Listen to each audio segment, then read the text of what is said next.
नमस्कार दर्शकों। उत्तर प्रदेश में राजनीति का जो माहौल है अब वो लगातार अपने चरम पर पहुंचता हुआ दिखाई पड़ रहा है, क्योंकि आने वाले 6-7 महीने के अंदर उत्तर प्रदेश में चुनाव है। ऐसे में जो राजनीतिक पार्टियां हैं वो अपने लिए माहौल बनाने में जुटी हुई हैं। और इन पार्टियों में भी अगर बात करें तो ओपी राजभर, जो सुबह सपा के अध्यक्ष भी हैं, मंत्री भी हैं योगी सरकार में, वो लगातार अब अखिलेश यादव के ऊपर हमलावर हैं। और न सिर्फ हमलावर हैं बल्कि अखिलेश यादव को के ऊपर करारे प्रहार करते हुए दिखाई पड़ रहे हैं। उनके बारे में तमाम चीजों को सामने रख रहे हैं, जिससे ऐसा लगता है कि वो अखिलेश यादव से पूरी तरीके से खफा हैं। अखिलेश यादव को एक आंख भी वो फूटी नहीं सुहा रहे हैं, इसीलिए लगातार अखिलेश यादव के खिलाफ बयानबाजी कर रहे हैं। आपको बता दें कि ओपी राजभर बयान देते हुए नजर आते हैं। आज वो कहते हैं कि अखिलेश यादव के बारे में वो कहते हैं कि अखिलेश यादव 100% झूठ बोलते हैं।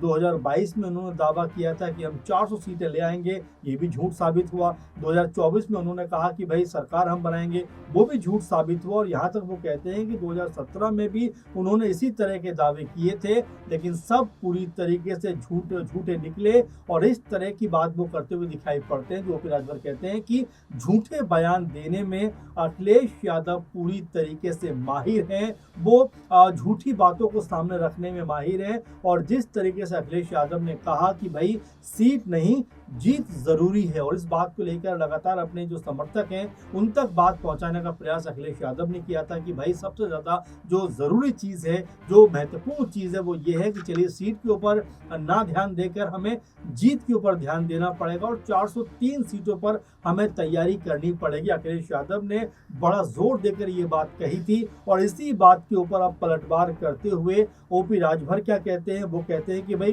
कौन सी सीटें जीतेंगे और कौन सी नहीं, ये खुद अखिलेश यादव को पता नहीं है। लेकिन बात वो ऐसी कर रहे हैं जैसे 403 की 403 सीटें जीत जाएंगे। अखिलेश यादव पर जो है टिप्पणी जो करते हुए ओपी राजभर ये भी कहते हैं कि क्या उन्हें जीत का पैमाना पता है। अगर अखिलेश यादव को इतनी समझ होती तो वो उत्तर प्रदेश में सरकार बनाने की बात नहीं करते, उन्हें जीतने का सपना छोड़ देना चाहिए।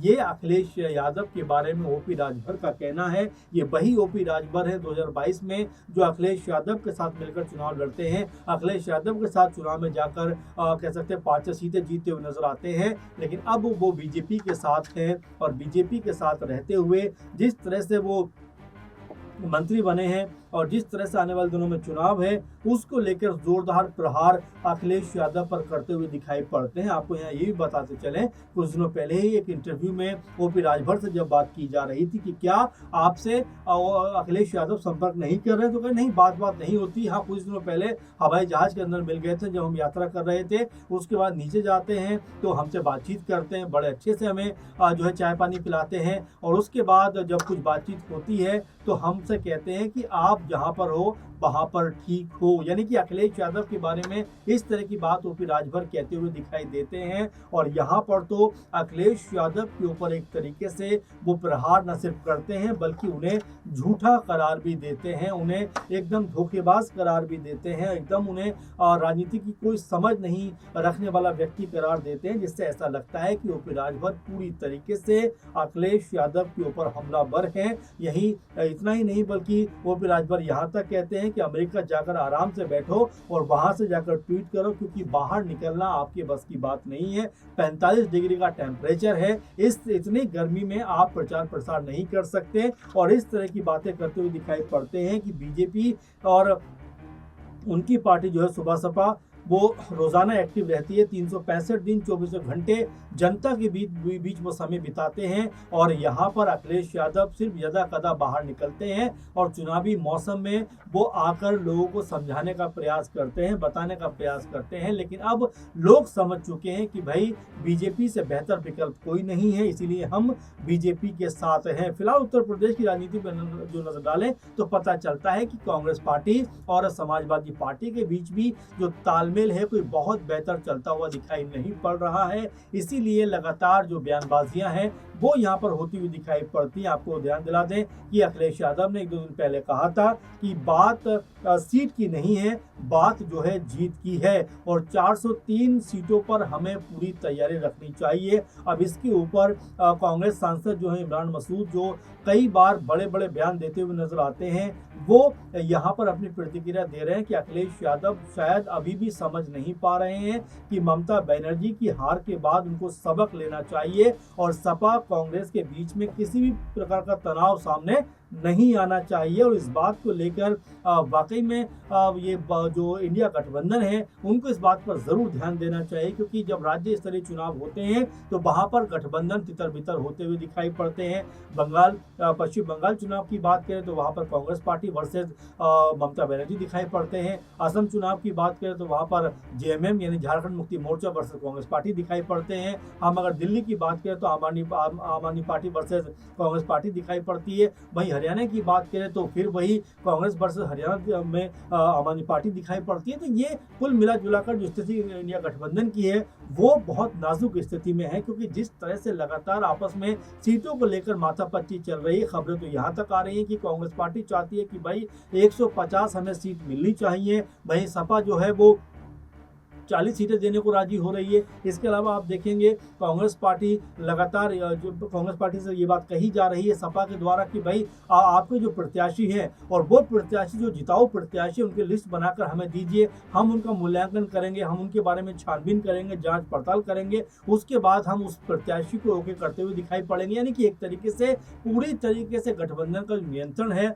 वो समाजवादी पार्टी अपने हाथों में रखना चाहती है, अपने हाथों में उसको पूरी तरीके से मुस्तैद रहना चाहती है रखकर, क्योंकि उसको पता है कि उत्तर प्रदेश की राजनीति में इस समय समाजवादी पार्टी की जो स्थिति है वो बहुत मजबूत दिखाई पड़ती है। 37 लोकसभा सीटें उनके पास हैं, 110-11 के आसपास उनके पास विधायक है। तो ऐसे में इस बार का चुनाव बहुत कांटे का चुनाव होने वाला है और अखिलेश यादव किसी भी लेवल पे कोई भी कह सकते हैं कि लूप होल नहीं छोड़ना चाहते, कोई भी गलती नहीं करना चाहते। इसीलिए अभी से लगातार जो सहयोगी गठबंधन है उनसे लगातार ऐसा कहा जा रहा है कि लिस्ट मांगी जा रही है कि भाई आप अपने प्रत्याशियों के नाम दीजिए, अगर हमें लगेगा कि ये प्रत्याशी चुनाव जीता सकता है तब हम इसको रखेंगे, नहीं तो हम इसको जो है टिकट नहीं देने पर राजी होंगे। तो ये अखिलेश यादव का कहना है और जिस तरह की रणनीति वो बना रहे हैं उसी रणनीति पर लगातार प्रहार भी होते हुए दिखाई पड़ रहे हैं। ओपी राजभर के साथ में अनिल राजभर भी लगातार जो है अखिलेश यादव के इस बयानों पे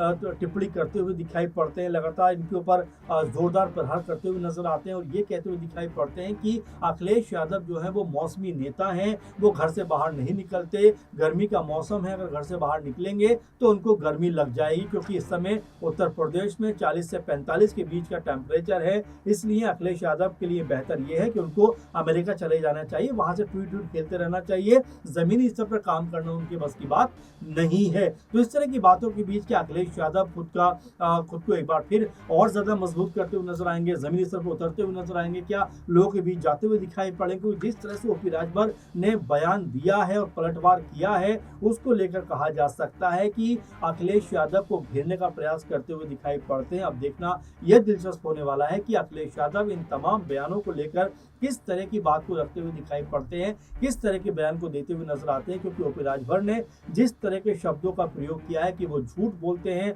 वो झूठे व्यक्ति हैं, उनके बयानों का कोई भी मोल नहीं है, वो कहते कुछ है होता कुछ नजर आता है। वो ये कहते हुए दिखाई देते हैं कि हाँ बात सीट की नहीं जीत की है, लेकिन उनको जीत का मतलब भी पता नहीं है, उनको राजनीति की समझ नहीं है। इस तरह के शब्दों का प्रयोग ओपी राजभर करते हुए दिखाई पड़ते हैं और चूंकि उत्तर प्रदेश में अब चुनाव का माहौल बनने लग गया है तो ऐसे में ओपी राजभर के बयान पर समाजवादी पार्टी की तरफ से किस तरह की प्रतिक्रिया आती है, किस तरह का पलटवार होता है, देखना दिलचस्प होगा।